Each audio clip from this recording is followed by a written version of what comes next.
the mob. Fraitano was accepted to mafia membership back in the 40s, he says, after he showed that he could bust heads with the best of them. He graduated to robbery and extortion, to pornography and loan sharking, and, of course, to murder. Jimmy, who was the first person you killed? Frankie Nicoli. Where'd you kill him? In my house. How'd you kill him? We strangled him. In your own living room? Right. And then he dirtied your living room? Little blood. A little blood and a little, discharge. Right. How'd you know that? Urine. A little urine, yeah. Smile when you think back. Well, what are you going to do? After you shoved a gun up against Tony Brancato's head, you were apparently proud of yourself because you said, most guys just ain't got the stomach for it. They're squeamish. I can't figure them out. You remember killing Brancato? You take a look at this picture. Any emotion on seeing it? There's the two of them. No. Just a day's work. Had to do it. I took a guy out of Vegas one time and killed him. Just took him out of the desert inn. You know, there's different ways, different methods. You were a good killer. I just had the talent to do things like that. I never made any mistakes. Matter of some pride. No, some people are a little better than others. But I think it would bother me if I killed an innocent person. What do you mean by an innocent person? Well, you're an innocent person. I'm glad to hear you don't have design. Well, I mean somebody innocent, you know, that is not involved in criminal activity. One gets the impression that mobsters are really animals. They're not animals. Some are, probably. Jimmy, they're brutal. They're vulgar. They're uncaring. They're animals. Well, I'd say they're brutal. I don't say they're vulgar, all of them. I don't think I'm vulgar. Well, you're very benign, and you're smiling now. Well, but you killed 5 men. Yeah. You garroted 1 man in your living room. I'd say I'm brutal, yeah. I admit that. With us that evening was Ovid Damaris. Damaris has been writing about organized crime for years. He is also the author of Jimmy's story. But you cannot judge Jimmy in terms of Harvard graduates or people in the coal mines. This was his world, the world he lived in. It's like the Godfather world, right? It's the world he chose. Well, chose or not, I mean, whatever it is. If you live in a mining town, you may choose to be a miner. But if you live in the ghetto, Italian ghetto of Cleveland, and all your friends are hoods, you have a chance you're going to grow up that way. Jimmy fought his way through the ghetto streets of Cleveland, where a policeman first labeled him a weasel. He served 7 years for armed robbery, the first of almost 20 years he would spend in prison. Shortly after his first release, he moved to California, and in a ceremony marked by gun and sword, he became a made member of the Mafia. There's a gun and a sword crossing one another. The boss said something in Italian. We all hold hands. Manatakat, that means you're tying each other's hands. They prick your finger with a sword or with a pin to draw blood. And you go around and meet everybody and you kiss them on the cheek. Now you're a made member. What are the privileges, what are the responsibilities of a made member of the Cosa Nostra? Well, most people get made because they want respect. Respect from whom? Well, respect when you go to another town, they send you to the boss and they take you around, they take care of your hotel, and you meet a nice class of people. You meet a nice class of people. You meet some other mobsters. Well, you also meet nice people. I met George Raft. I met a lot of years ago, Milton Berle, Ben Blue.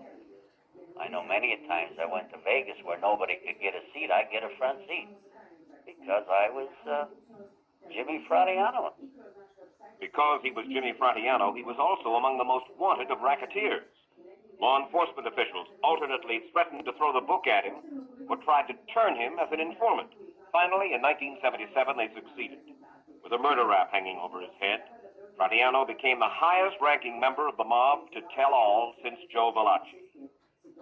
According to Organized Crime Strike Force attorneys and FBI agents, Fraitano's knowledge and testimony have been instrumental in convicting high-ranking mobsters in both New York and California. But there are others Fraitano has fingered, not mobsters. Fraitano says Sinatra wanted to meet him because Sinatra knew that Fraitano called the shots in California, and because he wanted a favor from Jimmy. Fraitano says Jilly Rizzo, Sinatra's good friend, told him Sinatra wanted something done about his former bodyguard, Benjo Celentano. Jilly Rizzo told me that Frank wanted the legs broke of some guy that was writing a story about him in a paper or in a book. And why would Sinatra want Celentano's legs broken, allegedly? Jilly told me that he put something in a book or was going to write a book or something like that. Did you ever break his legs? No, we couldn't find it. When we contacted Rizzo, he would neither confirm nor deny that report. Sinatra and his representatives never responded to our inquiries.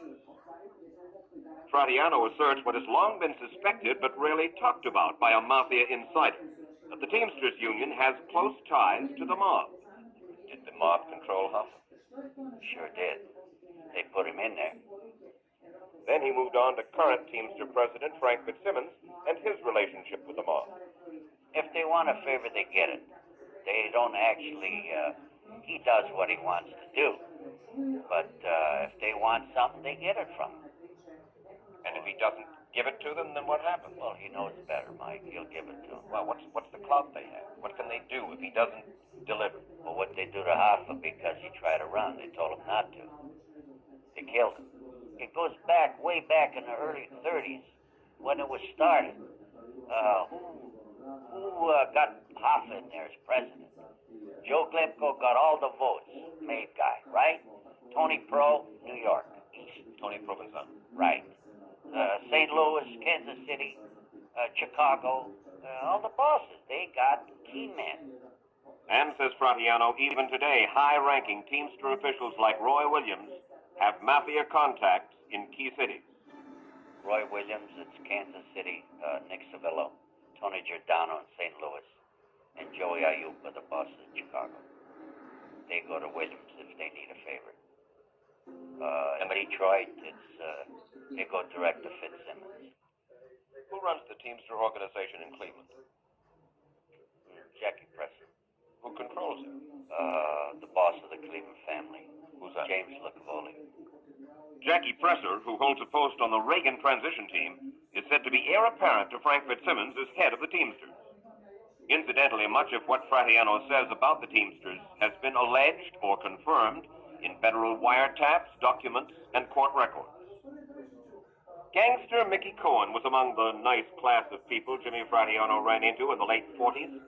Through Mickey Cohen, Fraitano found himself at a Bel Air home, where Cohen and his cronies were raising money for arms and ammunition for Palestine. Also present, Menachem Begin, who was then head of the Irgun. Mickey introduced him to me as the head of the Irgun. He had a black band around his left arm. Yeah. And at that time, Mickey told me that he was on the lam. He was wanted for some killings or something. Mickey told me he was a lamster. What was Mickey Cohen's Well, part in all this? the Haganah wanted to handle the money. And the Irgun wanted to handle it. So Mickey says, wait a minute, we're here for one thing, to get money for Jerusalem. Why don't we let the rabbi handle it? That's Mickey's man, okay? Mickey's man. That's right. Rabbi. Mickey's rabbi. So the rabbi handled it. So, and all that, I think they raised $750,000. I heard it was $1 million. What happened to the $750,000 or $1 million? Mickey got it from the rabbi. They never sent no ammunition. I told him, I says, let's cut up this money. But he said, Jimmy, this is for the Jews. I said, what are you kidding? At that time, we went to the party. He donated $25. He kicked me to donate some money. I said, I ain't giving a quarter. I ain't got no money. So I donated $15,000. $15,000. $15,000. he had this woman that used to be head of the city editor for the Herald. And anything Mickey would tell her, she would write. So one day Mickey shows me, he says, look at the ship sunk with the arms. He had that put in there to show people that they had the arms, they were going to Jerusalem, and the ship sunk.